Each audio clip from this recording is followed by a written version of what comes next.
विठ्ठल आवडे प्रेम भाव, विठ्ठल आवडे प्रेम भाव.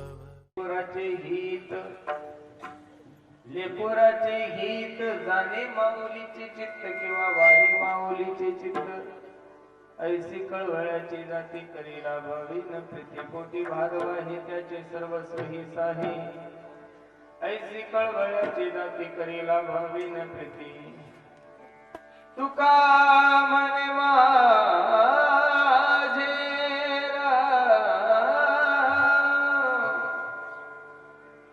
फक्त साऊंड लावायचा, तुकाऱ्यांचा आवाज कमी कर, त्याच्यामुळे शिट्टी वाजवली. तुका म्हणे माझे तुम्हा संतावरी ओझे. ऐसी कळवळाची जाती करीला भावीन प्रीती. पांडुरंगा करो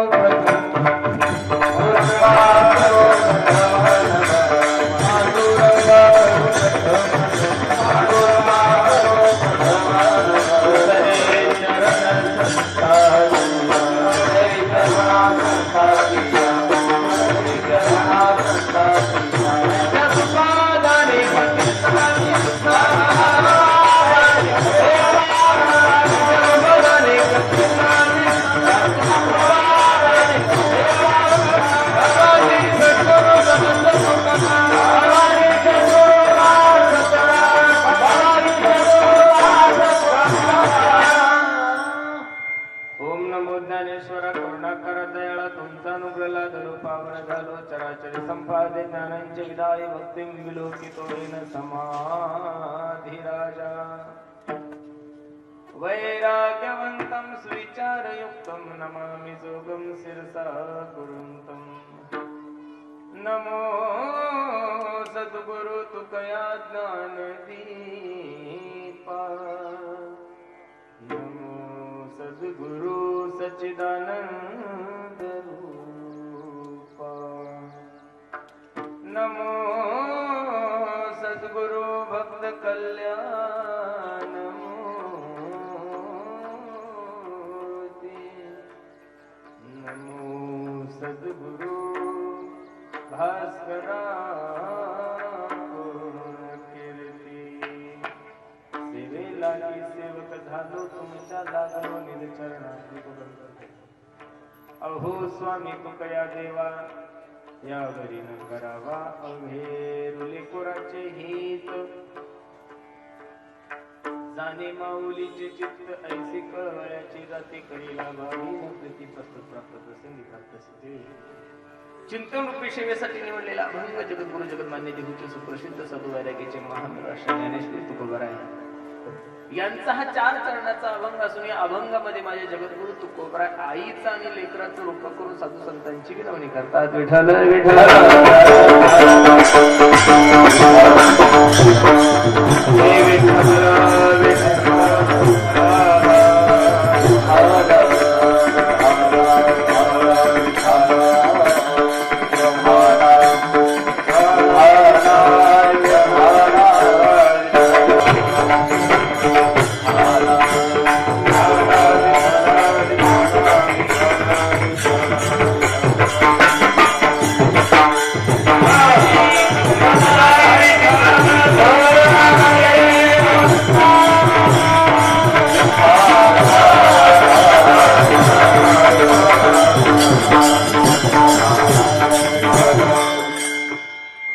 अभंगाचा प्रतिपाद्य विषय बघण्यापूर्वी थोडासा परिहार द्यायचा तो असा. भव्य दिव्य स्वरूपाचा हा एकदिव कीर्तन महोत्सव किन निमित्तानं आहे सर्वांना ज्ञान जरी असलं तरी सांगण्यासाठी तुम्ही मला खूप दुरून बोलवलं महाराज. बरोबर आहे की नाही. वैकुंठवासी कैलासवासी सौ यशोदाबाई सुभासराव कर्डिले. बरोबर आहे की नाही. या आई साहेबाच्या प्रथम पुण्य स्मरणानिमित्त त्यांच्या वर्षश्राद्धानिमित्त हा भव्य दिव्य स्वरूपाचा कार्यक्रम आहे महाराज. मी खरं सांगू कर्डिले परिवाराने खूप गोड निवेदन केलं महाराज. नजर लागावा एवढा सुंदर कार्यक्रम. बरोबर आहे की नाही. येण्यासाठी थोडा उशीर झाला. 10 ते 12 कीर्तन होतं. सुरू 11:30 झालं, बरोबर आहे की नाही? काय करणार, रस्ता खूप खराब आहे, प्रवासही थोडा महागच होता, त्याच्यामुळे थोडं अंतर झालं. पण काळजी करू नका, कार्यक्रम किती जरी लेट सुरू झाला तरी एवढ्या गर्मीत मी तुम्हाला जास्त वेळ बसू देणार नाही. विठ्ठल विठ्ठल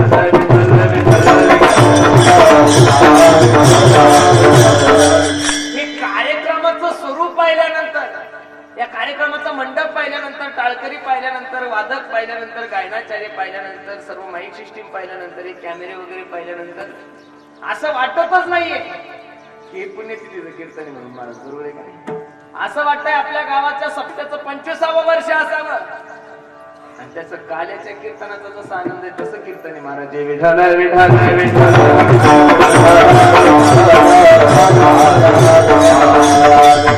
त्याने तेवढे धन्यवाद सर्व करलेल्या परिवाराला. खूप गोड नियोजन त्यांच्या मुलांनी केलं महाराज.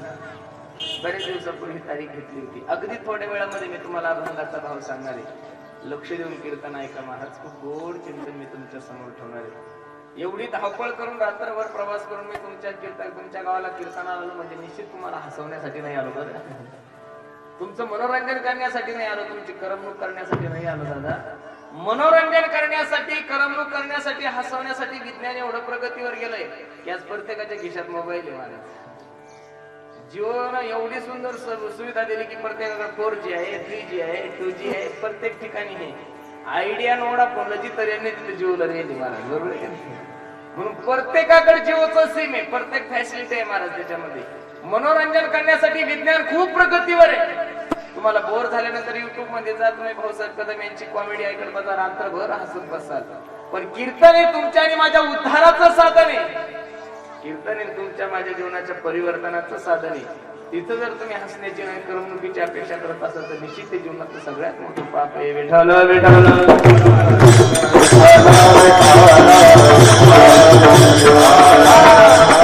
असलेल्या सर्व मंडळीला पहिला प्रश्न आहे, का वर्ष श्राद्धानिमित्त कीर्तन ठेवायचं, का दशविधी निमित्त प्रवचन ठेवायचं, का तिरगी निमित्त कीर्तन ठेवायचं? काय कारण आहे? महाराज लोकांचे घर चालावं म्हणून कीर्तन नाही ठेवायचं, बरोबर आहे का नाही? कीर्तनावरच महाराज लोकांचे घर चालते असं जर तुमचा गोडगैर समज असेल तर तुम्हाला आता काढून टाका. याचं कारण, अरे ज्याला हात नाही, ज्याला पाय नाही, त्याची सुद्धा जेवणाची व्यवस्था देव करतो. आम्हाला हात नाही, पाय 200 रुपये रोज कुठं नाही गेला महाराज, बरोबर आहे का नाही? आता तर सध्या सोयाबीनचं सीझन चालू आहे, 2500 रुपये एकर सोयाबीन सोंगायला देतात, बरोबर आहे का नाही महाराज? म्हणून कीर्तन का ठेवायचे, का दशविधी निमित्त कीर्तन ठेवायचं, का वर्ष श्राद्धानिमित्त कीर्तन ठेवायचं?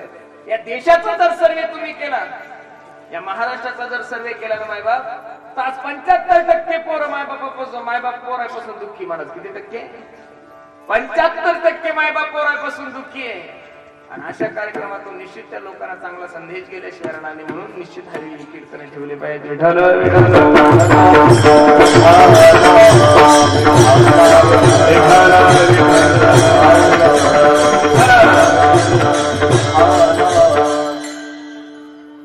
जाणं हा माणसाचा नेम आहे, जगाचा नेम आहे, निसर्गाचा नेम आहे. तिथं राहण्यासाठी कोण आले महाराज? ते नाही उर आले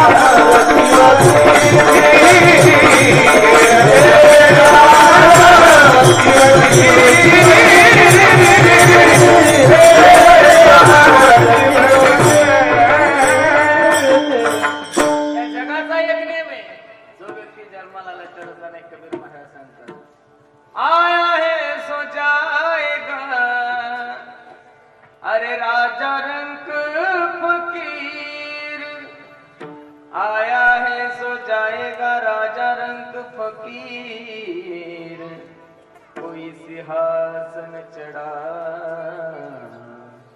कोई बंधा जंजीर. माय बाप, जन्माला आल्या प्रत्येक माणसाला जर जायचंय, जाणं तुमच्याही हातात नाही, जाणं माझ्याही हातात नाही, जाणं देवाच्या बापाच्या हातात नाही, तर आपलं काय घेऊन बसले महाराज, बरोबर आहे का नाही? मग जाणं जरी तुमच्या आणि माझ्या हातात नसेल तर कसं जायचंय? प्रत्येकाच्या हातात आहे. लिहून ठेवा माझं एक वाक्य काळजावर. माणूस किती दिवस जीवन जगला याला महत्व नाही, माणूस जीवन जगला कसं याला खूप महत्व आहे.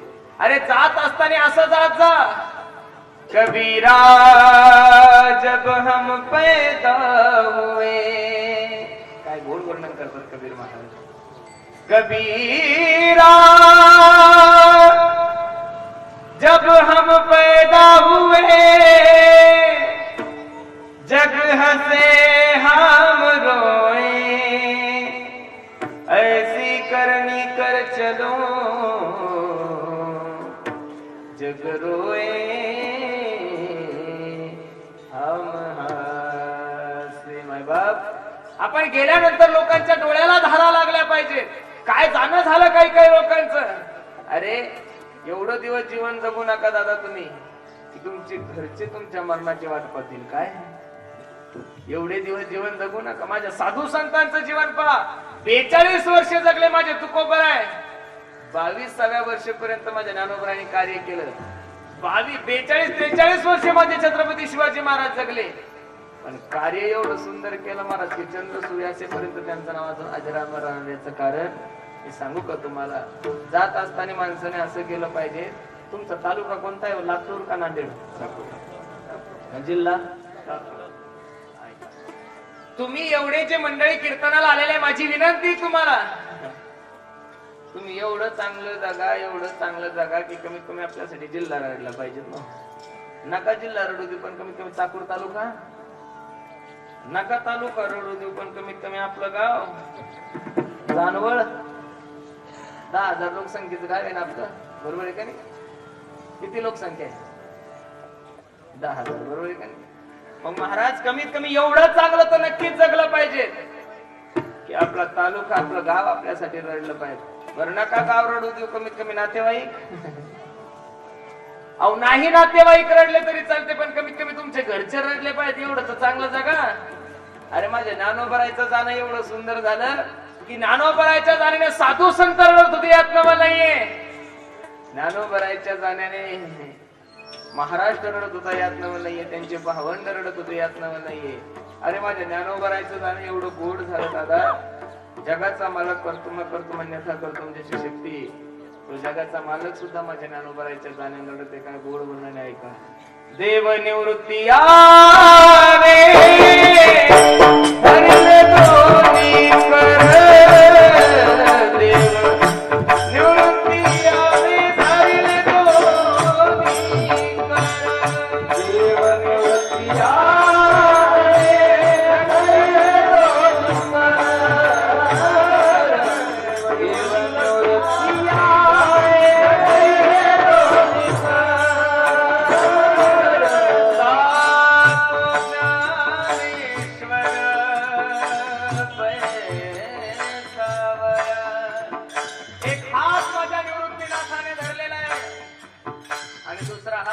जगाच्या मालकाने धरलेला आहे आणि जगाचा मालक करणं लागला. वातावरण एवढं खराब आहे.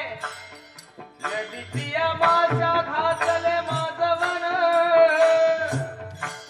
तैसे जनमान कालवले. अख्खा समाज माझ्या ज्ञानोबरायच्या जाण्याने रडत आहे. जगाचा मालक करायला लागला. मा आई साहेबांनी म्हणजे रुक्मिणी आई साहेबांनी आपल्या मालकाला प्रश्न केला, पांडुरंगा अहो जगाचे मालक आहात तुम्ही, काय झालं तुम्हाला रडण्यासाठी? जगाचा मालक रडता रडता आपल्या पत्नीला म्हणजे रुक्मिणी आई साहेबाला सांगू लागला, रुक्मिणी देव म्हणती रुक्मिणी आय कची योगी देखिला नयनी,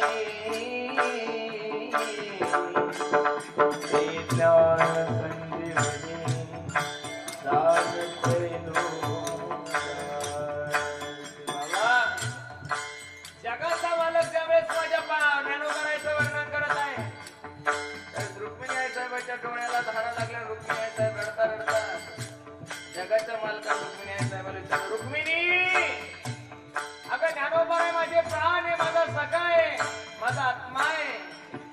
गेलेल्या जाण्यानं मला दुःख होणं साहजिक आहे, पण तू का रडत आहे? रुक्मिणी आई साहेबांना सांगितलं, मालक मी ज्ञानोबरायच्या जाण्याने रडत नाहीये. ज्ञानोबरायसारखा एक थोर साधू ज्या माय माऊलीच्या पोटी जन्माला आला असेल, ती माय माऊली किती भाग्यवान असेल. धन्य धन्य जयाची खुशी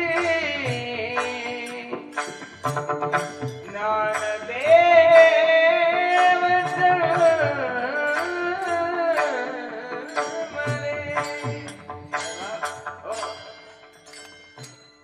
जीवन जगत असताना असं जीवन जगा की आपण गेल्यानंतर आपली आठवण लोकांनी केली पाहिजे. किती प्रमाणे सांगायचे महाराज सांगतात, उत्तमची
चांगलं कार्य केलं पाहिजे. लक्ष देऊन कीर्तन आहे का महाराज? मला माहिती गरमी खूप व्हायला लागली, बरोबर आहे का नाही? आता तुम्हाला बसल्या ठिकाणी व्हायला लागली तर मला किती होत असेल, बरोबर आहे का नाही? मला पण गरमी होती, पण आता चिर करतात सुर कर, पण 1 वाजेला कोणीच नाही, बरोबर आहे का नाही? असं वाटतं कपडे काढून कीर्तन करा महाराज, पण आपलं तेवढं वय नाही ना. ते वक्ती बाबा करतात आमचे निवृत्ती बाबा वक्ती, त्यांना लय त्रास व्हायला लागला, ते कपडे काढून ठेवतात, फेटा काढून ठेवतात. त्यांचं वय झालं 85 वर्षाचं, त्यांना जमतं, आपल्याला ते शक्य नाही. विठाल विठाल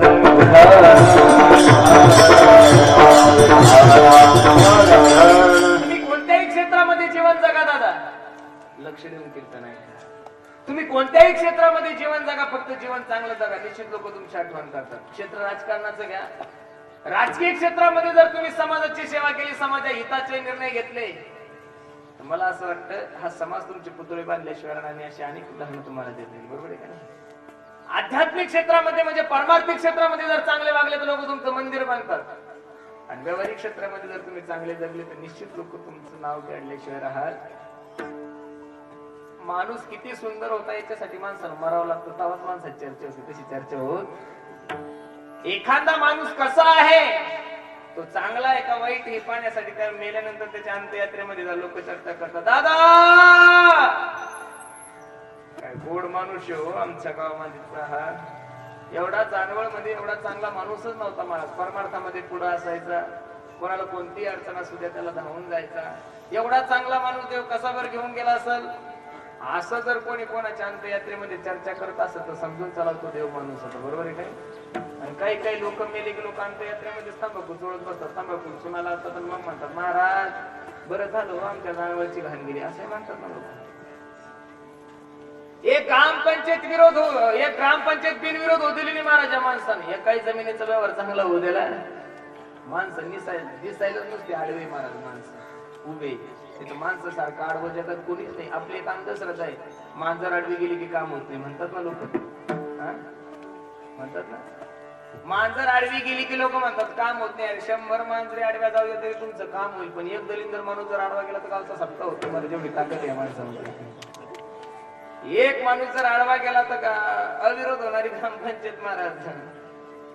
ग्रामपंचायत इलेक्शन लागल्याशिवाय म्हणजे एवढी ताकद या माणसामध्ये. म्हणून माझी विनंती झाला, जीवन जगत असताना असं जीवन जगा, उत्तम चिवरे कीर्ती मागे. कसं जगा दादा? माणसाने माणसाच्या दुःखामध्ये सामील व्हावं, हे जीवन आहे महाराज. किसी के काम जो आए उसे इंसान कहते हैं, पराया दर्द जो अपनाए उसे इंसान कहते हैं. ये दुनिया एक उलझन है, कई धोखा कई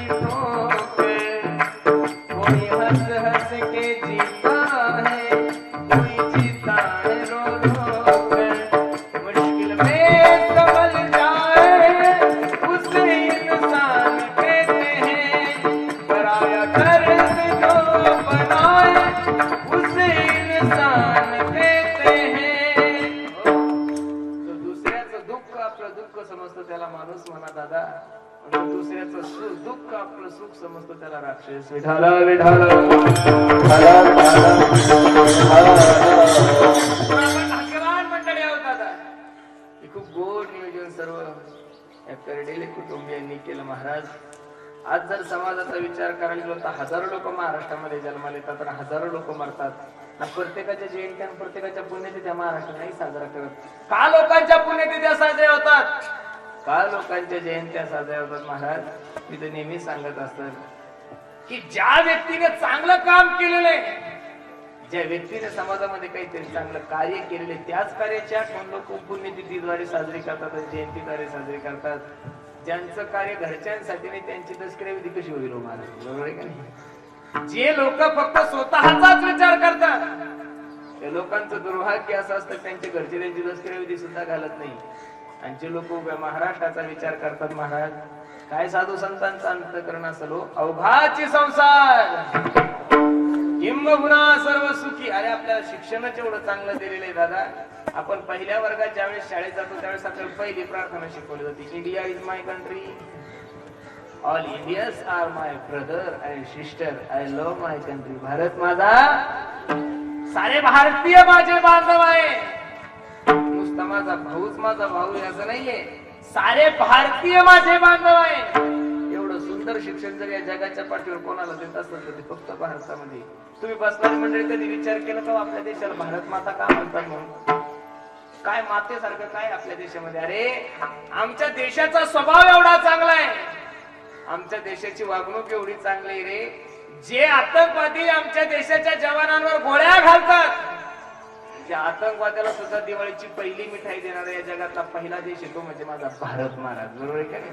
म्हणून भारत माता आपल्याला म्हणतो. तुम्ही असं ऐकलं का भारत माता, पाकिस्तान सुलता नाही, अमेरिका मावशी, लंडन दिदी नाही नाही नाही नाही, त्या भानगडीच नाहीये. ती फक्त सगळ्या गोष्टी माझ्या देशात आहे. म्हणून जीवन जगत असताना दुसऱ्याच्या दुःखात दुःख माना दादा, दुसऱ्याच्या सुखात सुख माना. खूप गोड नियोजन तुम्ही सर्व मंडळींनी केलंय आणि तुम्हाला सर्व मायबापांची सेवा करण्यासाठी निवडलेला अभंग मी तुको करायचा आहे. 4 चरणाचा आहे. या अभंगात प्रवेश करण्यापूर्वी एक मुद्दा तुम्हाला सर्वांसमोर निर्माण करतो. मायबाप, या समाजामध्ये 4 प्रकारचे वर्ग नेहमी पडतात दादा. ते पहिले कोणते बघा. पहिला वर्ग आहे जळजळणारा, दुसरा वर्ग आहे हळहळणारा, तिसरा वर्ग आहे तळमळणारा आणि चौथा वर्ग आहे कळवळणारा. हे 4 वर्ग थोडं लक्षात ठेवा. याच्यावरच आपल्याला कीर्तन संपवायचं. पहिला वर्ग आहे जळजळणारा. या जळजळणाऱ्या लोकांची संख्या जास्तच आहे महाराज. महाभारतापासून तर आतापर्यंत यांचं बीज जास्तच आहे महाराज. 5 पांडवांच्या विषयी दुर्योधनाच्या मनात थोडी जळजळ नव्हती. काय नाही केलं दुर्योधनानं 5 पांडवांना हरवण्यासाठी? अरे लक्षागृहामध्ये जाळण्याचा प्रयत्न केला, विषाचे लाडू खाऊ घातले, भर सभेमध्ये द्रौपदीला लग्न करण्याचा प्रयत्न केला, सायंकाळच्या वेळेस दुर्वास ऋषीला अन्न मागण्यासाठी पाठवलं. एवढा त्रास दिला पण अंतःकरणातली जळजळ मात्र थांबली. हे जळजळणारे लोक सगळ्या क्षेत्रामध्ये महाराज, राजकीय क्षेत्रामध्ये सुद्धा आहे. आता इलेक्शन चालू आहे, 2-3 दिवसांनी चांगला प्रचार सुरू होईल. आता सध्या आचारसंहिता चालू आहे, बरोबर आहे का नाही? आता खरं सांगा, इथं का थोडी जळजळ आहे का? आपलं तिकीट कापलं याचं दुःख नाही, पण दुसऱ्याला भेटलं कुठं ही मोठी जळजळच आहे ना महाराज. निकाल लागल्यानंतर तुम्हाला कळलं कशी लोक एकनिष्ठ आहे म्हणून, बरोबर आहे का नाही? आणि आता असं अवघड झालंय महाराज, 50 वर्षापासून जे सेवा करताय त्या बिचाऱ्याला मागं टाकलं, जे 2 दिवसात गेलं त्याला तिकीट दिलं. मग 50 वर्ष सेवा करणं का म्हणून वा वा वा लय चांगलं काम केलं, ते तर पडणारच आहे पण त्याला घेऊन पडणार आहे. ही जळजळ आहे ना महाराज, बरोबर आहे का नाही? ही प्रत्येकाच्या अंतःकरणामध्ये जळजळ आहे. आज माणसं जेवढे दुसऱ्याच्या सुखानं दुःखी आहे तेवढे स्वतःच्या दुःखानं नाही. आपली सोयाबीन जळली याचं त्याला दुःख नाही, पण दुसऱ्याची सोयाबीन एवढी झाली कशी मोठं दुःख नाही महाराज, बरोबर आहे का नाही? बरं, हे लोक प्रत्येक क्षेत्रामध्ये महाराज. तुम्हाला असं वाटतं का राजकीय क्षेत्रामध्येच? नाही नाही नाही नाही नाही नाही, आमच्या महाराजकीय क्षेत्रामध्ये ऊत आलाय महाराज या लोकांचा. दगड उचलला की जळजळणारे भेटायला लागले. मी तर खरं सांगू, आपल्याला कीर्तन करता येत नाही, आपल्याला तारखी नाही याचं त्याला दुःख नाहीये, पण दुसऱ्याला एवढ्या तारखी आहेत कसे? ही जळजळच महाराज. आपल्याला गाता येत नाही याचं त्याला दुःख नाही, पण दुसरा एवढा स्वरबद्ध गातो कसं? ही जळजळच आहे. आपल्याला वाजवता येत नाही, आपल्याला तालात बोल टाकता येत नाही, मुखडा वाजवता येत नाही, चक्रधार टाकता येत नाही, पण दुसरा एवढं गोड वाजवतो कसं? ही जळजळच आहे. म्हणून जळजळणाऱ्या लोकांचा विचार आपल्याला करायचा. दुसरा वर्ग आहे हळहळणारा. आज प्रत्येक व्यक्ती आपल्या दुःखानं दुःखी महाराज. तुमच्या परिसरात मी नांदगाव फाट्यावरून ज्यावेळेस आत आलो ना महाराज, मला खूप वाईट वाटलं हो. काय माझ्या देवाचं गणित असेल मलाही कळत नाही महाराज. काही ठिकाणी लोक पाण्यामुळे मरायला लागले महाराज त्या कोल्हापूर सांगलीला, आणि तुमच्या गावाला म्हणजे तुमच्या परिसरामध्ये पाहिजे तेवढा समाधानकारक पाऊस. सोयाबीन पाहिल्यानंतर एवढी पाणी एवढी सोयाबीन महाराज कसं व्हायचं. अरे पावसाळा निघून गेला तरी प्यायला पाणी नाही आपल्याला. उन्हाळ्यामध्ये करायचं काय मोठी समस्या आहे. म्हणून प्रत्येक व्यक्ती आज दुःखी दादा. कबीर महाराज सांगतात, जो देखे सो दुखिया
जगातले सगळे लोक आपापल्या दुःखानं दुःखी महाराज. एक दुःख जरी सर्वांना नसलं, सर्व दुःख जरी एकाला नसलं तरी प्रत्येकाला कोणतं कोणतं दुःख निश्चित आहे महाराज. जे दुःख मला येते तुम्हाला नाही, जे तुम्हाला येते मला अजिबात नाही.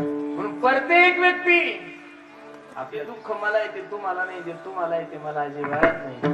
म्हणून प्रत्येक व्यक्ती आपल्या दुःखाने हळहळ करतोय महाराज. काय करावं निसर्गाला काही कळत नाही. काय माझ्या मराठवाड्यातल्या लोकांचं काही कळत नाही. महाराष्ट्रामध्ये सध्या जर सर्वे केला तर सगळ्यात जास्त कमी पाऊस जर कोणत्या जिल्ह्यात पडला असता तो फक्त लातूर जिल्ह्यातच पडलेला आहे. बरोबर आहे काही. आणि एरवी लातूरची परिस्थिती खराबच आहे महाराज. पहिलं सुद्धा 3 वर्ष अगोदर याला पाणी आणावं लागलं होतं आपल्याला. कशानं? रेल्वेनं. आता जर दुष्काळ पडला तर कशानं आणता? हा नाही अवघडच झालंय महाराज. काय काही कळत नाही. काय देवाचं सूत्र असं माझ्या काही कळत नाही. काही ठिकाणी लोक मरायला लागले आणि काही ठिकाणी लोक पाणी नाही म्हणून मरायला लागले. देवाचं गणितच असेल दादा. जगातला प्रत्येक व्यक्ती दुःखी आहे. दुसरा वर्ग आहे हळहळणारा. पहिला वर्ग जळजळणारा सांगितला, दुसरा वर्ग आहे हळहळणारा, तिसरा वर्ग आहे तळमळणारा. त्या तळमळणाऱ्या वर्गामध्ये बहुतांश जिज्ञासू साधक मोडल्या जातो. त्या साधकाच्या अंतकरणामध्ये फक्त एवढीच इच्छा असती की जगाचा मालक माझ्यावर केव्हा कृपा करेल. नाथाच्या अभंगामध्ये महाराज सांगतात, ऐसी चिंता करी सदा सर्व काळ, रात्रंदिवस ही चितळमळ तुका म्हणे नाही आपुले बळ जेणे फळ पावेन निश्चयची. काय मी उद्धार पावेन, काही कृपा करील नारायण ऐसे तुम्ही सांगा संत जन करा समाधान चित्त माझे. त्या साधकाच्या अंतकरणामध्ये, त्या जिज्ञासू व्यक्तीच्या अंतकरणामध्ये फक्त एवढीच अपेक्षा असती, एवढीच आशा असते की देव माझ्यावर केव्हा कृपा करेल. शबरी आई साहेबाला मातंग ऋषीने सांगितलं होतं, शबरी तुझी सेवा पाहून मी प्रसन्न आहे ग, काळजी करू नको. जगाचा मालक प्रभू रामचंद्र भगवान परमात्मा तुला भेट देणार आहे. हे नाही सांगितलं कधी देणार आहे. त्या दिवसापासून 14 वर्ष वाट पाहिली दादा प्रभू रामचंद्राची. किती वर्ष? 14 वर्ष वाट पाहिल्यानंतर जगाच्या मालकाने भेट दिली. आपल्याला तर असं वाटतं एक कीर्तन झालं म्हणजे देव घरी आपल्या सालानच राहायला पाहिजे. कसं शक्य होईल महाराज? अरे पोलीस व्हायचं असेल तर वयाचे 25 वर्ष अभ्यास करावा लागतात. MBBS व्हायचं असेल तर वयाचे 30 वर्ष अभ्यास करावा लागतात. IPS UPS जर व्हायचं असेल दादा तर माणसाला 35 वर्ष 31-32 वर्ष अभ्यास करावा लागतात. अरे 50-50 60-60 हजार रुपयाच्या नोकऱ्या जर घेण्यासाठी तुम्हाला वयाचे 25 वर्ष घालावं लागत असेल तर जगाच्या मालकाला प्राप्त करण्यासाठी जीवनातले कमीत कमी 10 वर्ष तर घालवा दादा. एवढ्या सहजासहजी कसा भेटलो तो? हा म्हणे नाही भाव म्हणे देवा मला भाव, देव कशाने पावत नाही रे, देव बाजारचा बाजी. एवढं सोपं आहे. देव आहे ना तो. शेष महेश गणेश दिनेश सुरेश हु जाई निरंतर जाई योगियाचे ध्यानी रात्रंदिवस तपश्चर्या करणारे योग्यांच्या स्वप्नात नाही. तुम्ही एक कीर्तन केलं म्हणजे तुमच्या घरी येईल बाई, एवढं सोपं नाही दादा. म्हणून त्या साधकाच्या अंतःकरणामध्ये फक्त एवढीच अपेक्षा असते की देव माझ्यावर केव्हा कृपा करेल. काय गोड प्रमाणे माझ्या महाराजांचं ऐका. भेटी लागी पंढरी नाथा, भेटी लागी पंढरी नाथा, भेटी लागी पंढरी नाथा, भेटी लागी पंढरी नाथा, भेटी लागी पंढरी नाथा, भेटी लागी पंढरी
अंतःकरणामध्ये फक्त एवढीच इच्छा असते की देव माझ्यावर केव्हा कृपा करेल. 3 व्यक्ती मी तुमच्या समोर ठेवल्या. जळजळणारा, हळहळणारा, तळमळणारा, चौथा कळवळणारा. कोण आहे? कळवळा म्हणून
एकच व्यक्ती असे, 2 व्यक्ती असे की त्या तुमच्यावर प्रेम करतात पण त्यांच्या अंतःकरणामध्ये तुमच्याविषयी कोणताच स्वार्थ नाही. एक संत आणि दुसरे म्हणजे भगवंत.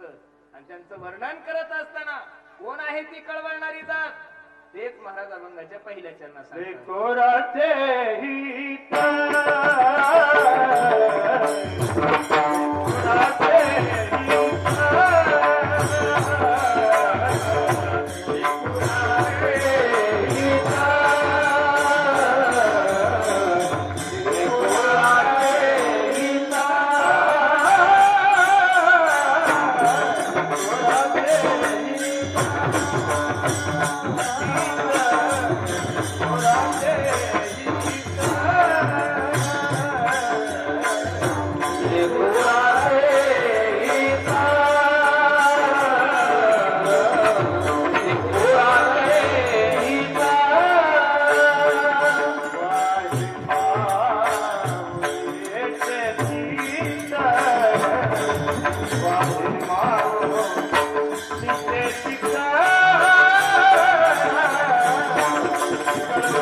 लेकराचे हित.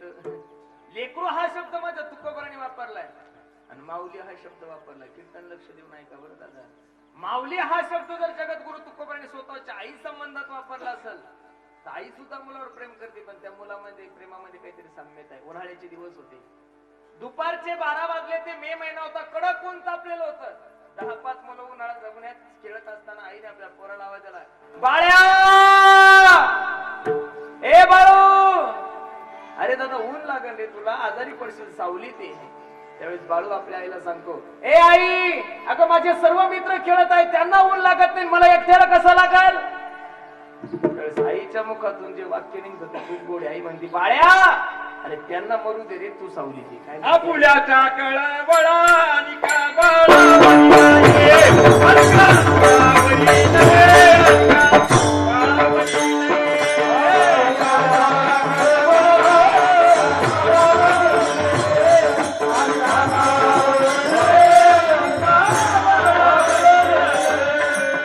आपुलियाचा कळवळा आणि कबाळावरी नये.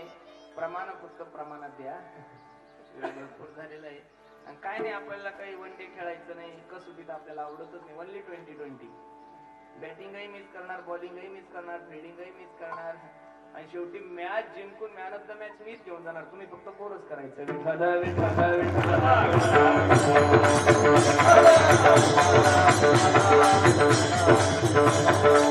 आई सुद्धा मुलावर प्रेम करते, पण माझ्या तुकोबराच्या भाषेत सांगायचं, तुकोबरा सांगतो आपुलियाचा कळवळा आणि बाळावरी.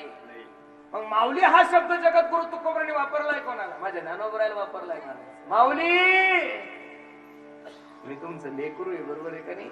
आई जशी आपल्या मुलाच्या हिताचा विचार करते तशी साधू संत ही मायच आहे ना दादा. साधू संत कोण आहे? नानाबाई माझी अनाथाची माय,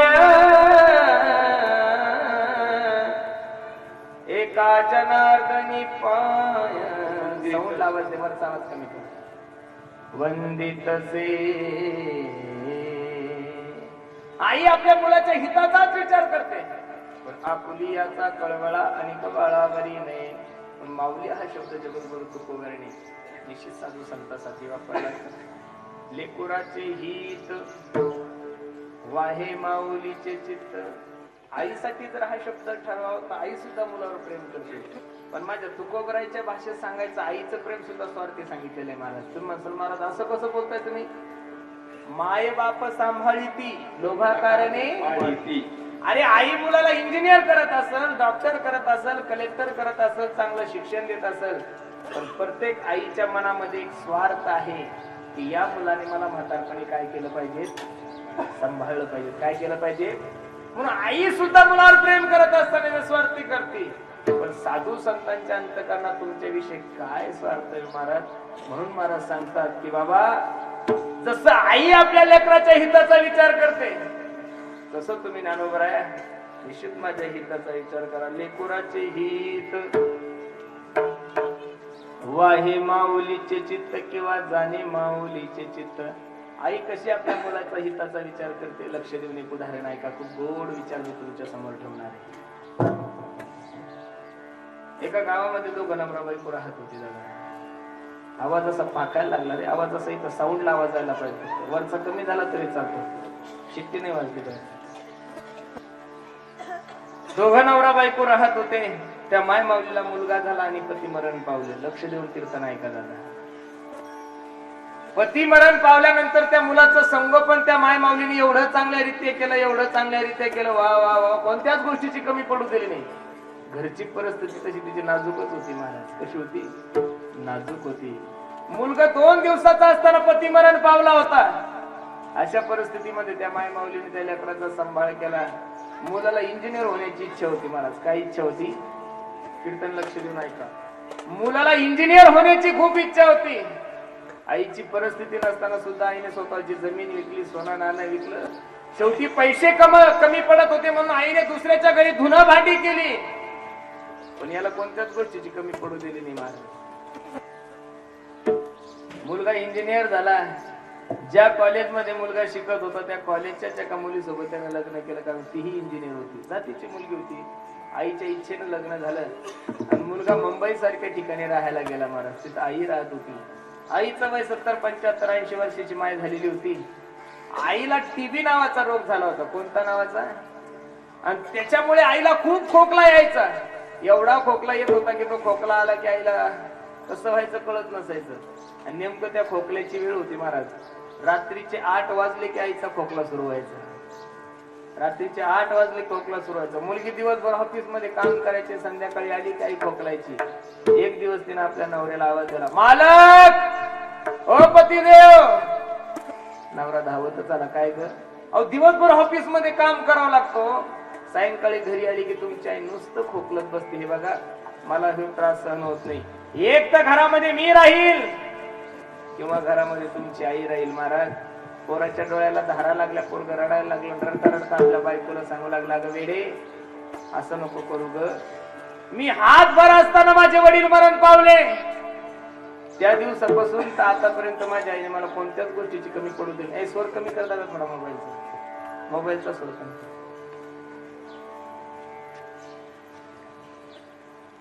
2 दिवसाचा असताना माझे वडील मरण पावले.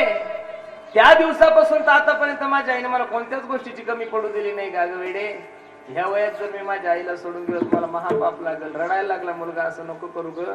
2-3 वर्ष जगल माझी आई. पण बाई हट्टीच होती. बहुतांशी बाया हट्टीच असतात महाराज, बरोबर आहे का नाही? कोणाचंच ऐकत नाही बाया. भगवान शंकराच्या बायकोनं सुद्धा भगवान शंकराचं ऐकलं.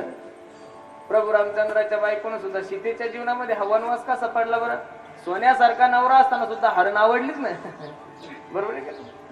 सोन्यासारखे माझे प्रभू रामचंद्र असताना सुद्धा काय त्या हरणीच्या सोन्याची चोळी शिवण्याची इच्छा झाली. त्या सोन्यामुळं 6 महिने कोणाच्या ताब्यात राहावं लागलं? रावणाच्या ताब्यात राहावं लागलं. बाई हट्टी होती म्हणजे एवढं जर तुमचं तुमच्या आईवर प्रेम असेल तर तुम्ही तुमच्या आईला सांभाळा, मी चालले घर सोडून. मुलगा म्हणला, अगं असं नको करू ग. नाही जमत म्हणे, मला किती सहन करायचं, केलं आता याच्यापेक्षा जास्त सहन होत नाही. मुलाने विचार केला, ही जर गेली तर सोन्यासारखे 2 लेकरे. मुलगा थोडा धाडशी होता. मुलाने सांगितलं, आई. आतून आवाज आला, काय रे बाळा, चाल मी तुला काशीला घेऊन जातो. पोराला आईला कळालं की पोराला आपली अडचण झाली म्हणून पोराने आईचा हात पकडला. काशीला घेऊन जायचं म्हणून घनदाट जंगलामध्ये घेऊन चाललाय. काळाकुट्ट अंधारे, अमावस्याची रात्र आहे.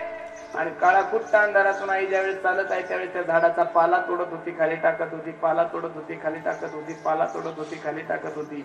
मध्य जंगलामध्ये गेल्यानंतर पोराने आईला खाली उतरवलं, सांगितलं, माय 10 मिनिटं इथं बैस, मी आलोच मी. पोराचं हे वाक्य ऐकल्यानंतर आईचे डोळे डबडबले, पाण्याने रडायला लागली आई. आणि आईने पोराला आवाज दिला, दादा ए बाळू इकडे ये. हे बघ मी तुझी आई आहे. काय म्हणली ती माय माऊली? मी तुझी आई आहे. अरे वेड्या, 9 महिने 9 दिवस तुला या गर्भात मी वागवलंय. तळहाताच्या फोडासारखं जपलं रे माझ्या सोन्या. मी जर किचन मध्ये काम करत असेल, कामामध्ये मग्न असेल आणि तुला जर भूक लागली आणि तू रडायला लागला ना रे पोऱ्या, तर माझ्या स्तनामधून दूध येत होतं रे. एवढं प्रेम करते मी तुझ्यावर. काय म्हणली ती आई? तू जर रडायला लागला तर माझ्या स्तनामधून दूध येत होतं. एवढं जर मी तुझ्यावर प्रेम करते बाळा, तर तुझ्या मनात आलेले वाईट विचार मला लक्षात येणार नाही का? हे बघ मला कळालं तुला माझी अडचण झाली, पण काळजी करू नको. माझं काय रे, मी पिकलेलं पाणी कधी ना कधीतरी गळणारच आहे. पण सोन्यासारखा तुझा संसार, सोन्यासारखी माझी सुनबाई बाळा. घरी जात असताना थोडं सांभाळून जा बरं. मी ज्या रस्त्याने झाडाचा पाला टाकलाय त्या पाल्याने घरी जा. जर तो रस्ता चुकला तर या जंगलामध्ये हिंस्र पक्षी आहे, ते हिंस्र पक्षी निश्चित तुझा घात केल्याशिवाय राहणार. माझा एक प्रश्न आहे तुम्हा सर्व मायबापा समोर. अरे ज्या मुलाने आपल्या आईला मृत्यूच्या मुखात सोडलंय, ज्या मुलाने आपल्या आईला मृत्यूच्या दारात सोडलंय, तरी सुद्धा ती आई आपल्या मुलाच्या हिताचाच विचार करते. म्हणून तर तुकोबराय सांगतात, लेकराचे हित,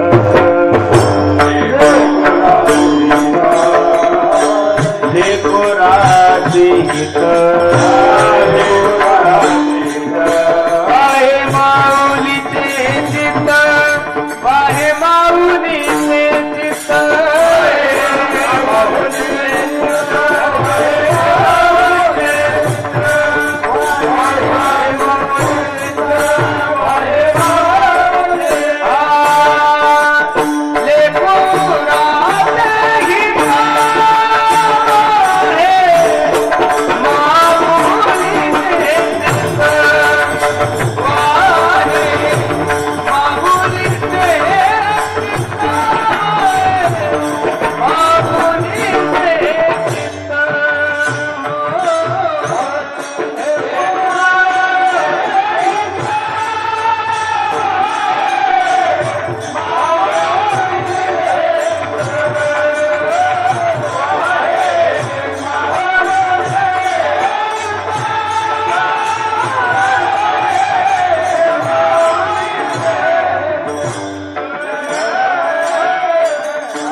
पक्षी तुमच्या हिताचा विचार करत नाही. ऐसी कळवळ्याची जाती करीला भावीन प्रीती. काय तुमच्याकडून घेणं दादा त्या आईला अजिबात नाहीये.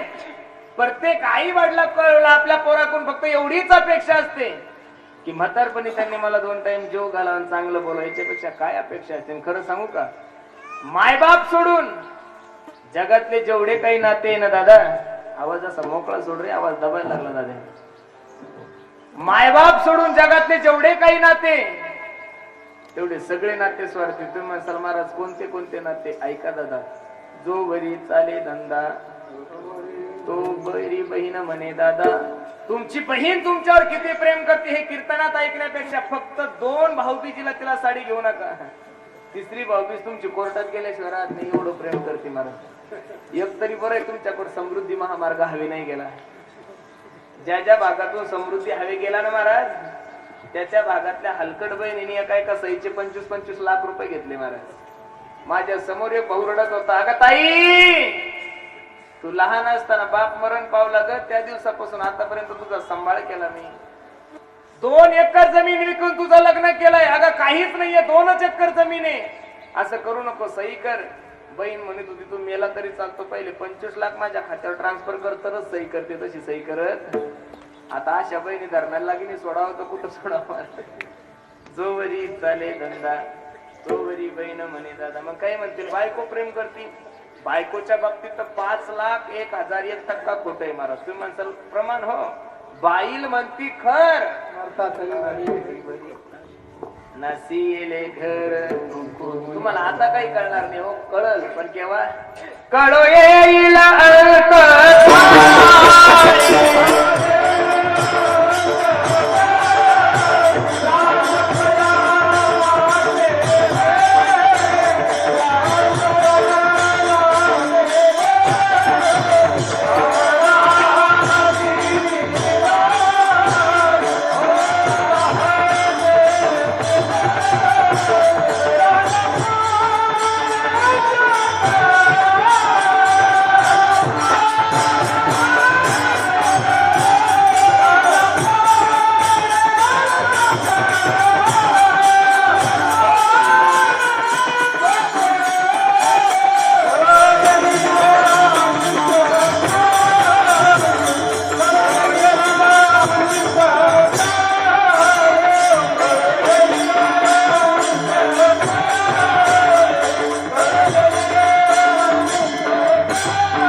कळो येईल अंत काळी हो प्राण प्रयाणाचे वेळी हारा हाती निराळी रणपोरे सकळ.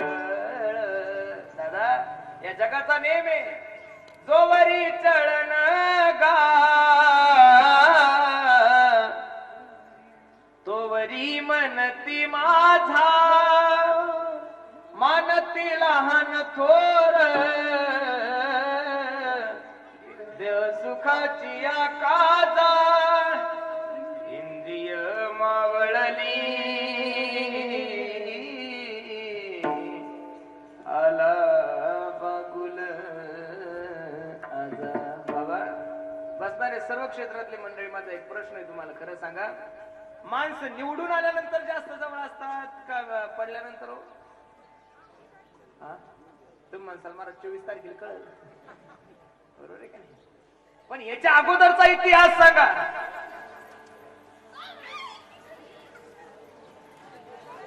बेंडके असेल ना?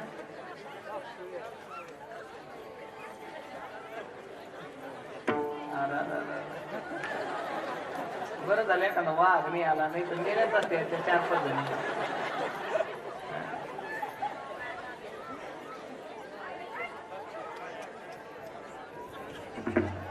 काय बेंडूक आहे ना? महिला मंडळी काय बेंडूक ना? एवढी घरच्या घराला आग लावता तुम्ही, बेंडकाना याला काय म्हणतो तुम्हाला? अख्खेच्या अख्खं घर बरबाद केली नव्हतं तुम्ही, बरोबर आहे का नाही? एवढे हे जे माणसं आहे, वयाच्या अगोदर यांचे केस पांढरे तुमच्यामुळेच झाले, तुमच्या टेन्शन मुळे एवढं पेंट करून याला काय होणार? विठ्ठल, विठ्ठल,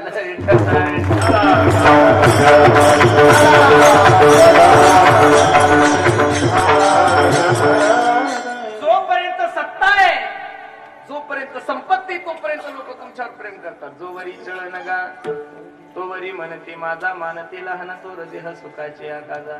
म्हणून जगातले सगळे लोक स्वार्थी आहे.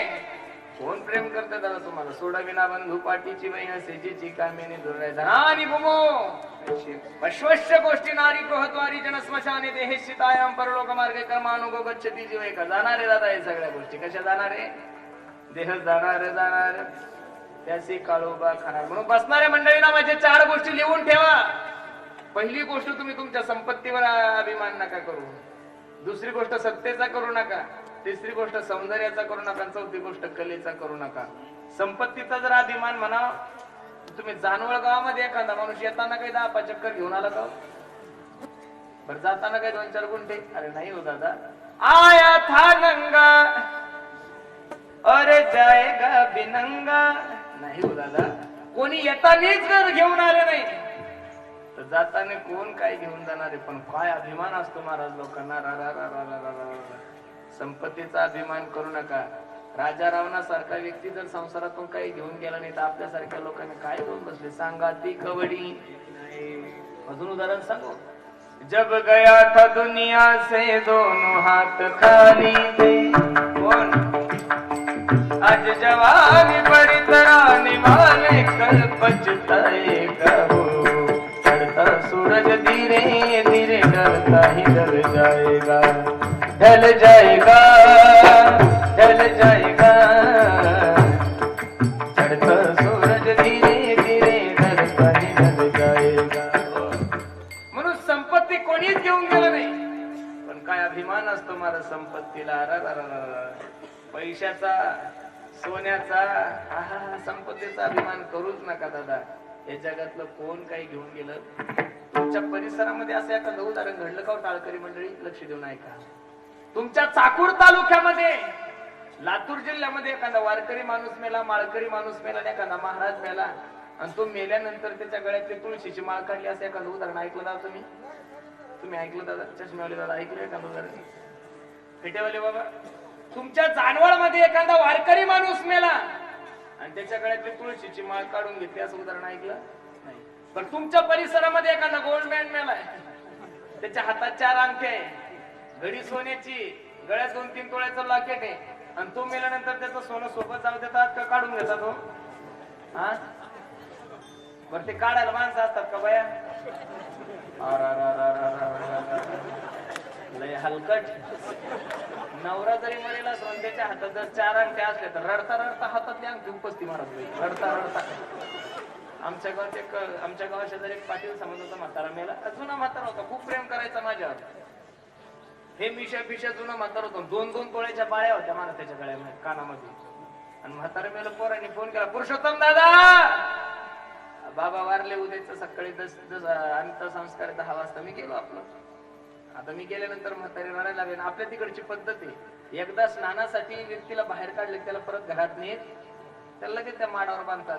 आता नेमकं सगळे जण म्हणे चला महाराज आले, सगळे लोक आले, चला उशीर झाला, 11 वाजले, 12 वाजले, चला चला चला. म्हातारीने विचार केला, म्हाताऱ्याला जर आता आंघोळीला बाहेर काढलं तर म्हातारीला परत घरात नेणार आणि म्हातारीच्या कानातल्या बाळ्या कोणाच्याच ध्यानात नाही. मग म्हातारी माझ्याकडे पाहायची, जोरात रडायची. बाबा बाबा बाबा काय ते रडणं. तिनं सुरू केलं ना मला पाहिल्यानंतर. आता बाळ्या कशा काढायच्या, कशी युक्ती असते बायाकडे, देव जाणे बाबा. सुरू केलं, मालक तुमच्या मिशा. आता एवढी काही स्वरात नव्हती का ती, ते सुरूच होते, पण मी तरी कसं एवढं स्वरात गाव महाराज एकदम कशा बी आरडतात त्या, पण आपल्याला एवढं बेसूर कसं जमलं?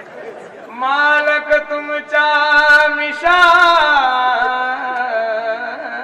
मिशावर थांबाव ना. मालक तुमच्या कानातल्या 2-2 तोळ्याच्या बाळ्या. अरे कानातल्या बाळ्या म्हणलं की पोराची टूप पेटली. अरे म्हातारीच्या बाळ्या राहिल्या, लगेच अडके पचकन काढून घेतला. अरे नवरा मेला तरी आपण बाळ्यावर लक्ष ठेवणारे लोक आहे महाराज. मी प्रमाण देईन.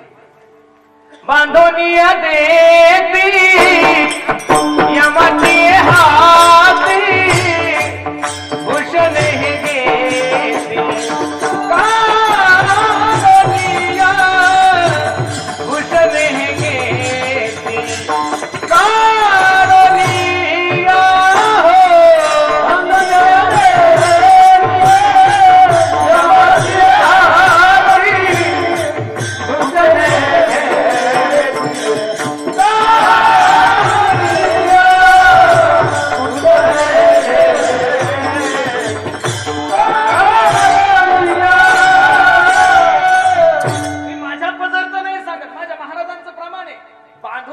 यमाची हाती भूषण हे भूषण म्हणजे कानातलं हातातलं नाकातलं.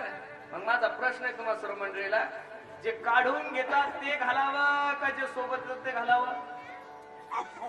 हा काहीतरी बोला गड्या होत. जे सोबत येतं ते घालायला पाहिजेत का जे काढून घेतात ते घालायला पाहिजेत? मग सोबत फक्त गळ्यात तुळशीची माळ येते तुमच्या. काय येते? जे काढून घेतात ते काळजी करू नका, कीर्तन संपलं की माझ्याकडे सगळं आणून द्या. बरोबर आहे का नाही? उद्या दसरा आहे, आजच सोनं द्या. बरोबर आहे का नाही? काढून या देती बांधून या देती यमाची हाती भूषणे घेते काढून या. मग संपत्तीचा अभिमान करू नका. दुसरी सर्वात महत्वाची गोष्ट, सत्तेचा अभिमान करू नका. महाराष्ट्रातील जेवढे काही राजकारणी लोक असतील त्यांना एक मित्र म्हणून, तुमचा मुलगा म्हणून तुम्हाला मार्गदर्शन करेल. तुम्हाला जी सत्ता दिलेली तो समाजाने तुम्हाला दिलेला आशीर्वाद आहे. काय आहे? त्या आशीर्वादाचा उपयोग जर तुम्ही समाजाच्या सेवेसाठी केला, समाजाच्या हितासाठी केला, तर हा समाज एवढा चांगला आहे रे, गल्लीतल्या माणसाला दिल्लीत नेतो. आणि त्या समाजाचा जर उपयोग तुम्ही त्या पदाचा जर दुरुपयोग केला तर दिल्लीतल्या माणसाला कधी गल्लीत आणायला काही सांगता येत नाही. म्हणून एक पुढारी व्यक्ती स्मशानातून चालला असताना, स्मशानातून जात असताना त्याच्या पायाला एक हाडूक टोचलं. लक्ष देऊन कीर्तन आहे का? एक पुढारी माणूस स्मशानातून जात असताना त्याच्या पायाला एक हाडूक टोचलं आणि त्या हाडूक त्या पुढाऱ्याला काय बोलू लागलं ध्यान देऊन ऐका. ते म्हणतात, अरे एक दिन निकले सैर करणे मन में कई अरमान थे. काय गोड बोलू लागलं ते ऐका. एक दिन निकले सैर करणे मन में कई अरमान थे, एक तरफ हरियाली थी और एक तरफ स्मशान थे, पैर के तले छुपी हड्डी हड्डी के ये बयान थे, अरे चलने वाले चल संभल कर हम भी कभी इंसान थे वेड्या. तू जसे खादीचे कपडे घालून फिरतो, मी सुद्धा तसेच खादीचे कपडे घालून फिरतो, पण जास्त शायनिंग मारू नको बरं, माणसाची माती होती. म्हणून पदाचाही अभिमान नाही करायचा, संपत्तीचाही नाही करायचा. दुसरी गोष्ट, सौंदर्याचा अभिमान करूच नका. काही काही माणसाला एवढं त्यांच्या थोबडाचा अभिमान असतो. या गोऱ्या लोकांना बाबा बाबा बाबा बाबा लय अभिमान. गोऱ्या लोकांनी जास्त शहाणपणा करायची गरज नाही. जगामध्ये काळे लोक आहे म्हणून तुमच्या थोबडाकडे लोक पाहतात, आणि सगळे जर गोरे झाले तर कोण कोणाकडे पाहिजे? बरोबर आहे का नाही? बरं, हे शरीर जाणार आहे ना. सगळ्यात घाणेरडं शरीर जर कोणाचं असेल तर माणसाचं आहे. अरे माणसापेक्षा जनावर चांगले. तुम्ही माणसाला असं कसं म्हणता? गाय जिवंत असताना सुद्धा कामी पडते. गायचं दूध पवित्र आहे, गायचं शेण पवित्र आहे, आणि गायचं गोमूत्र सुद्धा. अरे कॅन्सर सारख्या रोगावर सुद्धा महाराज गायचं गोमूत्र काम करू शकतो, एवढं गायचं गोमूत्र पवित्र आहे. खरं सांगा, माणूस जसा 10 वर्षाचा असताना दिसतो तसं 25 वर्षाचा असताना दिसतोय? अजिबात नाही. 5 वर्षाचं जसं लेकरू असतं गुडगुडीत, हा हा हा, कोणाचाही लेकरू असू दे, आपण लगेच त्याला जवळ घेतो, त्याची पप्पी घेतो का नाही? कारण त्याला बघितल्यानंतर माणसाला वात्सल्य भाव, म्हणजे असं आई वडिलाचं मातृत्व तयार होतं माणसा. कोणाचंही असू द्या, बस स्टँडवर असू द्या, कोणाच्या गल्लीत पोरगा असू द्या, एकदम गोड लेकरू दिसलं की आपण त्याला लगेच इकडे बोलतो, ए बाळा बाळा इकडे इकडे इकडे, लगेच त्याची पप्पी घेतो. त्याची इच्छा नसली तरी आपण पप्पी घेतो. बरोबर आहे का नाही? जसं तुम्ही 5 वर्षाची पोराची पप्पी घेता तशी एखाद्या म्हाताऱ्याची घेता का? बाबा कमी 1 किस प्लीज. असं जमल हो दादा, म्हाताऱ्याला कसं जमल? खोबऱ्याची वाटी झाले जसे मुख. म्हणून सौंदर्य हे जाणार आहे, सौंदर्याच्या मागे लागायचं नाही. संपत्तीचा अभिमान नाही करायचा, कलेचा नाही करायचा. भगवंताने दिलेला तुम्हाला एक वरदान आहे कला. त्या कलेचा जर उपयोग चांगला केला तर निश्चित भगवान परमेश्वराची कृपा तुमच्या झाल्याशिवाय राहणार नाही. म्हणून जगातले जेवढे काही लोक तेवढे सगळे स्वार्थी, पण जगात एक व्यक्ती अशी ती म्हणजे संत. दुसरे भगवंत तुमच्या कोणत्याही प्रकारचं तुमच्यावर स्वार्थ केलं म्हणजे ऐशी कळवळ्याची जाती करीला भावेन प्रीती. काय नाही केलं त्या साधू संतांनी तुमच्याने माझ्यासाठी कोटी भारव आहे, त्याचे सर्वस्व ही साये. जशी आई 9 महिने 9 दिवस ते आपल्या मुलाचं संगोपन करते, त्याला तळ हाताच्या फोडासारखं जपते. सर्वस्व चाहम महाराज जसं आतापासून इथेपर्यंत त्याची सर्व काळजी आई घेते तसं महाराज सांगतात. पोटी भारव आहे त्याचे सर्वस्व हिस आहे, ऐसी कळवळ्याची जाती करीला भावी न प्रीती विठोबार कुमाई. विठोबार कुमाई, विठोबार कुमाई, विठोबार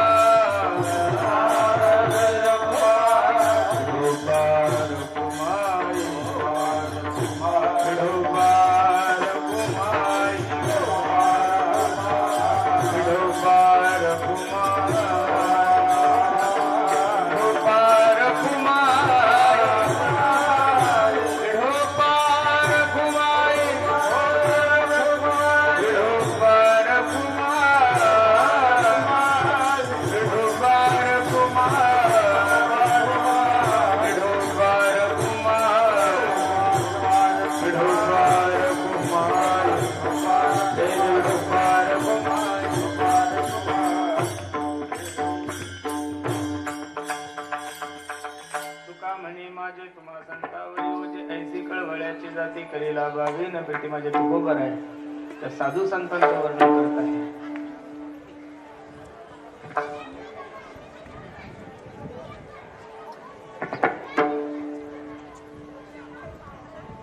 तुका म्हणे माझे राम तुम्हा संतावरी ओझे, ऐसी कळवळ्याची जाती करीला भावी न प्रीती. अभंगाचा सरळ भाव मी तुमच्या समोर ठेवला.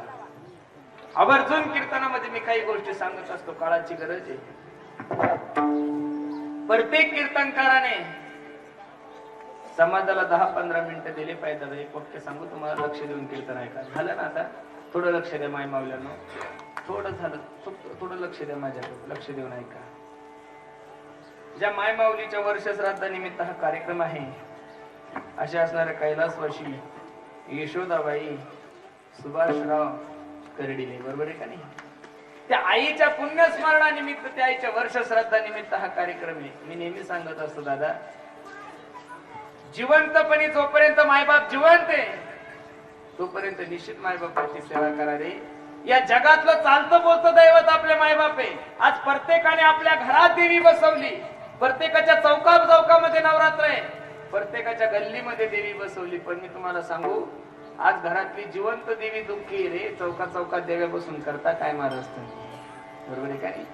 घरातली जिवंत माय म्हणजे घरातली जिवंत देवी आज तुमच्या त्रासामुळे दुःखी आहे, तुम्ही देव्या बसून करता काय? माझी विनंती दादा तुम्हाला, या जगातलं चालतं बोलतं दैवत आपले मायबाप, त्या मायबापाची सेवा करा. मी नेहमी सांगत असतो, अरे ज्या दिवशी तुमच्या जीवनातली माय जाईल, ज्या दिवशी तुमच्या जीवनातला बाप जाईल, त्या दिवशी समजून चालव की माणूस पोरका होतो. या वारकरी संप्रदायाचा पाया माझ्या ज्ञानोबरांनी रचलाय.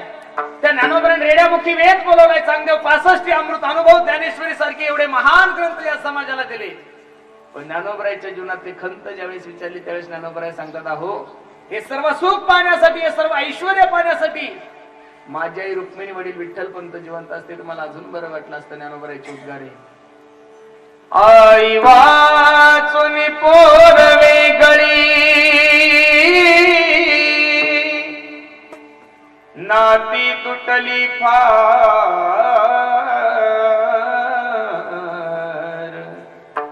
आईचा मावळला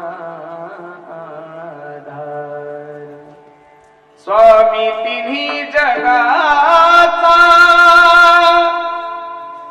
आई विना भिकारी,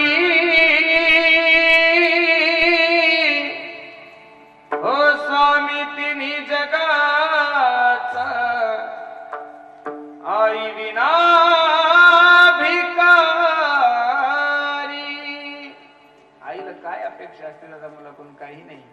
म्हातारपणी त्यानं फक्त मला 2 शब्द प्रेमानं बोलावून 2 टाइम खाऊ घालावं.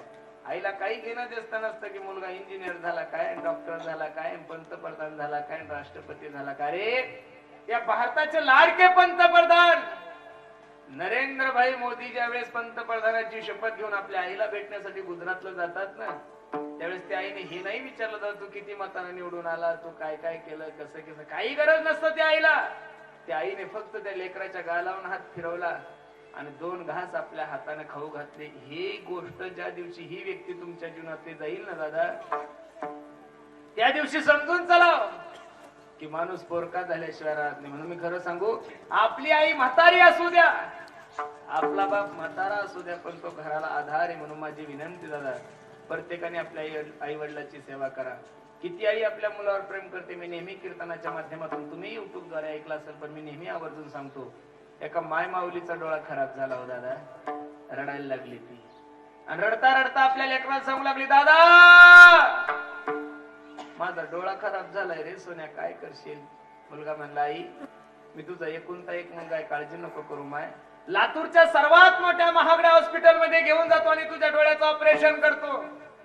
आई परत रडायला लागली, दादा लातूरला जाऊन जर डोळा नीट नाही झाला तर काय करशील. मुलगा म्हणला, ह्या वर्षी तुझ्या आशीर्वादाने भरपूर सोयाबीन कापूस झाला ग, मुंबईच्या सर्वात मोठ्या महागड्या हॉस्पिटल मध्ये घेऊन जातो माय आणि तुझ्या डोळ्याचं ऑपरेशन करतो. आई परत रडायला लागली, दादा मुंबईला जाऊन जर डोळा नीट नाही झाला तर काय करशील. मुलगा रडायला लागला, नाहीला सांगू लागला, आई तुझा एकुलता एक मुलगा आहे मी, लातूर नांदेड हायवेवर माझी 25 एकर जमीन आहे, त्यातली 5 एकर जमीन विकतो आई आणि अमेरिका सारख्या देशामध्ये घेऊन जाऊन तुझ्या डोळ्याचा इलाज करतो. आईच्या डोळ्याला धारा लागला. आई म्हणजे, बस बाळा आता ऑपरेशन करण्याची गरज नाही.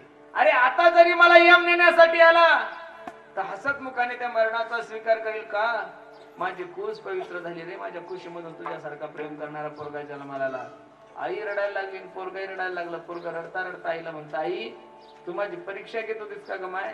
हो रे सोन्या, मी तुझी परीक्षा घेत होते. बघ आई, तुझे परीक्षेमध्ये पास झालो माय, मी तुझ्यासाठी 5 एकर जमीन विकायला तयार झालो.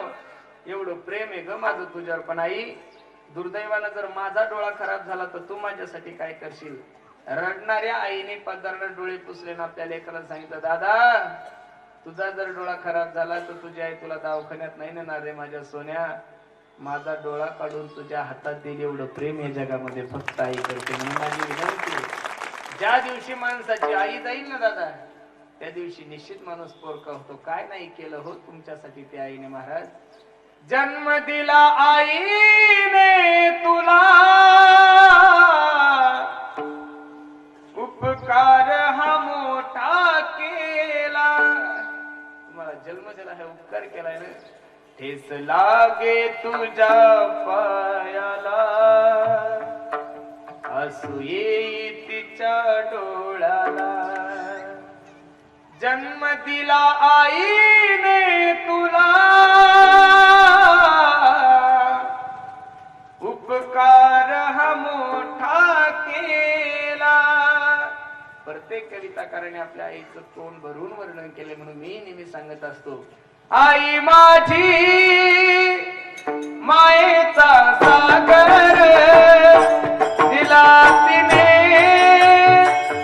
जीवनाला आकार. आई वडील माझे थोर, काय सांगू त्यांचे उपकार. जीवनाच्या वाटेवरती किती असतो त्यांचा धार. आई माझी मायेचा सागर दिला तिने जीवनाला आकार. काय नाही केलं त्या आईने तुमच्यासाठी. तळपत्या उन्हात आणि रखरखत्या रानात राहिली समाजासाठी तू ग कष्टाच्या घामात. कधी मिळेल मुठभर घास, हो कधी घडे तिला उपवास. ओल्या मातीतून चालताना तुडविले काट्याचे फास. आई माझी मायेचा सागर दिला तिने जीवनाला आकार. नभीची चांदणी तू ग चंदराची कोर. शीतल तुझी छाया मला हा राहावी जीवनभर तुझ्या शीतल छायेमध्ये उभं आयुष्य जगेन आई देवापासी मी ग आई तुलाच ग मागेन आई माझी मायेचा सागर दिला तिने जीवनाला आकार विठाल विठाल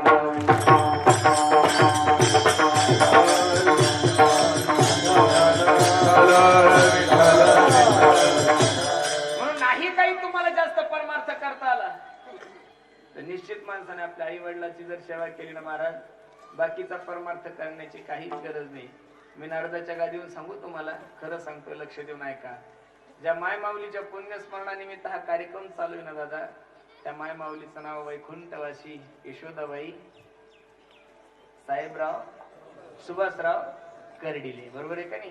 ही आई साहेब ज्या ठिकाणी असेल, वैकुंठात असेल, स्वर्गामध्ये असेल, कैलासामध्ये असेल, मी खरं सांगतो नक्की त्या माय माऊलीच्या डोळ्याला धारा लागल्या असेल. तुम्ही म्हणसाल महाराज असं कसं म्हणतात? ती माय माऊली तिथून विचार करत असेल, अरे आज पोर माय बापाला भाकरी सुद्धा घालत नाही, पोर माय बापाला बोलत सुद्धा नाही, पण माझ्या 3 मुलांनी एवढं सुंदर नियोजन माझ्या पुण्यतिथीला केलं ना, निश्चित ती माय माऊली भरभरून आशीर्वाद या 3 मुलांना देत असेल. महाराज खरं सांगतो तुम्हाला, जीवनामध्ये जर माणसाला मोठं व्हायचं असेल तर त्याला मायबापाचा आशीर्वाद घ्या. ज्या माणसाला जीवनात पतन करून घ्यायचं असेल तर निश्चित मायबापाचा श्राप विठाला विठाला.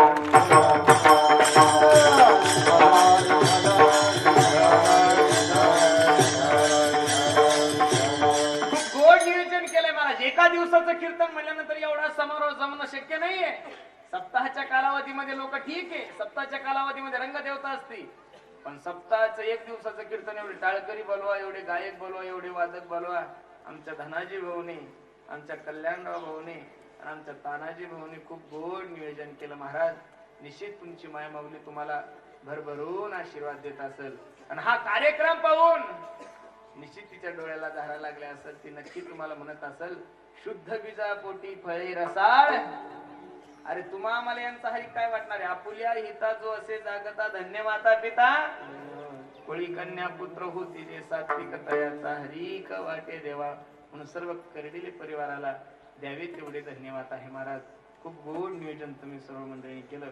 म्हणून ही जी सेवा आहे ही सेवा त्या माय माऊलीच्याच पोटी मी समर्पित करतो. आणि माझी विनंती दादा, तुम्हाला बसलेल्या सर्व मंडळीला माझी विनंती, तुम्हाला नाही जास्त काही करता आलं तरी चालेल, फक्त जीवन जगत असताना या जगातलं चालतं बोलतं दैवत आपले मायबाप आहे.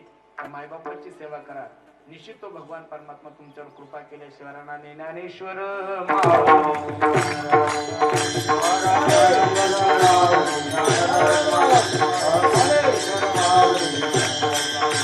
ज्ञानेश्वर माऊली उठू नका, ज्ञानेश्वर माऊली. तुमच्या परिसरात जशी पावसाची परिस्थिती तशी आमच्याही परिसरामध्ये पावसाची परिस्थिती. तुम्ही म्हणसाल तुम्ही ना आपण सारखेच शाळा आहे आमची, तुम्ही म्हणसाल गाईसाठी काही पैसे वगैरे मागता का? अजिबात तसलं काही मनात पाप आणू नका. पण अशा परिस्थितीमध्ये आता तुम्हाला तर माहिती आहे, प्यायलाच पाणी नाही तर गाई वासर कसे सांभाळायचे? 30-40 गायी, मग त्या गाईचं संगोपन कसं करायचं म्हणून एक छोटासा उपक्रम आम्ही सर्वांनी हाती घेतला. वारकरी प्रायव्हेट लिमिटेड नावाने एक छोटासा प्रोजेक्ट तयार केलाय आणि त्याच्या अंतर्गत जसे रामदेव बाबाचे प्रोडक्ट आहेत तसेच एक वारकरी नावानं वारकरी अगरबत्ती, वारकरी साबण आणि वारकरी तूप म्हणून त्याच गाईचं तूप घ्यायचं आणि योग्य गीर गाईचं तूप आहे. तुम्ही जर तूप बाजारात घेण्यासाठी गेले तर दाडात मिक्स असतो महाराज, बरोबर आहे का नाही? पण ओरिजिनल तूप शुद्ध अशी अगरबत्ती. समोर फॉर्च्युनर गाडी उभी, प्रत्येकाने एक अगरबत्तीचा पुडा घेऊन जा. तुम्ही म्हणसाल मला धंदा करताय का? तुम्ही धंदा करण्याची गरज नाही दादा. त्या अगरबत्तीतून जेवढा काही पैसा येतो तो त्या गाईच्या चाऱ्यासाठी आणि पाण्यासाठी जातो.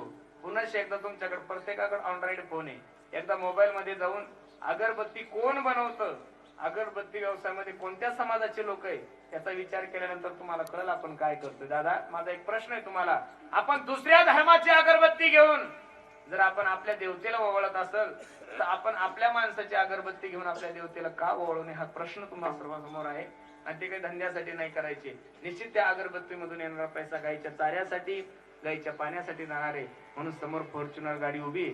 प्रत्येकाने एक एक जरी अगरबत्तीचा पुडा नेला तर निश्चित तुम्ही दिलेल्या पैशाच्या गाईला चाऱ्याची व्यवस्था आणि तिच्या पाण्याची व्यवस्था होईल आणि निश्चित ती माय माऊली तुम्हाला आशीर्वाद दिल्याशिवाय राहणार नाही. म्हणा साहेब. या ठिकाणी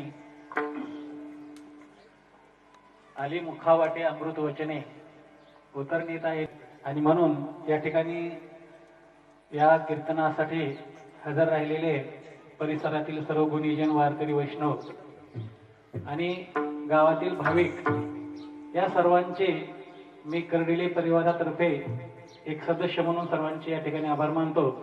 या ठिकाणी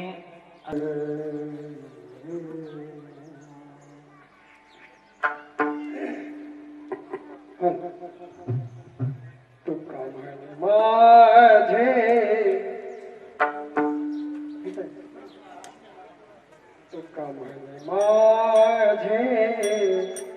तुका म्हणे माझे तुका म्हणे माझे तुका म्हणे माझे तुका माझे तुका म्हणे तुका म्हणे माझे तुका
Hare करिला विनती करिला विनती